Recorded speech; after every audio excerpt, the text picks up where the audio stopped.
Hello, grade 6 students. How are you? What about having a look over the objectives that we have covered during the second week of semester 1? First, you listened to a text read by me, you analyzed it and answered the questions set on it. You were able to identify complete and simple subjects and the predicates. You also recognized and wrote words with long vowel sounds. And last, you identified the three main parts of the paragraph. Let's start with the grammar.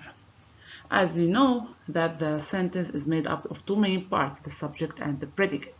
What do we mean by the subject is what or whom the sentence is about, the naming part, while the predicate tells something about the subject or the action done by a subject. So it is the telling part. Here we have to differentiate between simple subject and complete subject. If we take this example, a piece of chocolate candy would taste great. I ask myself, what would taste great? It's a piece of chocolate candy. All these words talk about the subject, so they make the complete subject. But if I ask myself about the simple subject, I have to get the answer, the main noun, which is piece. So piece alone is simple subject. A piece of chocolate candy is the complete subject. If we go to the predicate, we say a simple predicate is always the verb or verbs that link up with the subject. So the verb itself is the simple predicate, but the verb with the other words that tell about the action done in the sentence or what is the subject, so it is called the complete predicate. Let's take this example. A piece of chocolate candy would taste great. What about the piece of chocolate candy? It would taste great. Would taste great is the complete predicate, but when I take only the verb would taste, it makes the simple predicate.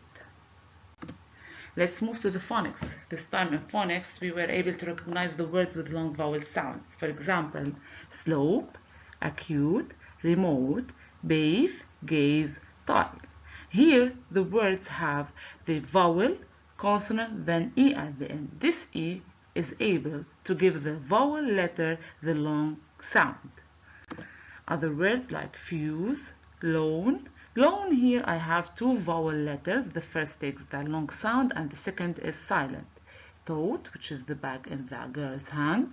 Fall, fall, leak. Pave, make, shrine. Coax, continue. Clean, bleach, rhyme. Rhyme here takes a special long sound since I have the letter Y and Y here took the long I sound.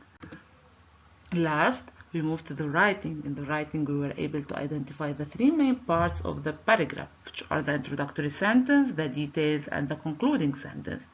The introductory sentence, as we agreed before, it's the most important sentence in the paragraph since it introduces the reader to the topic of the paragraph, and it should be exciting to attract the reader from the very beginning.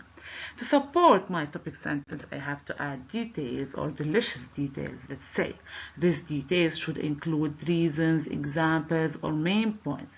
Pay attention not to add unnecessary details. In this case, you will make the reader get bored or distracted from the main point.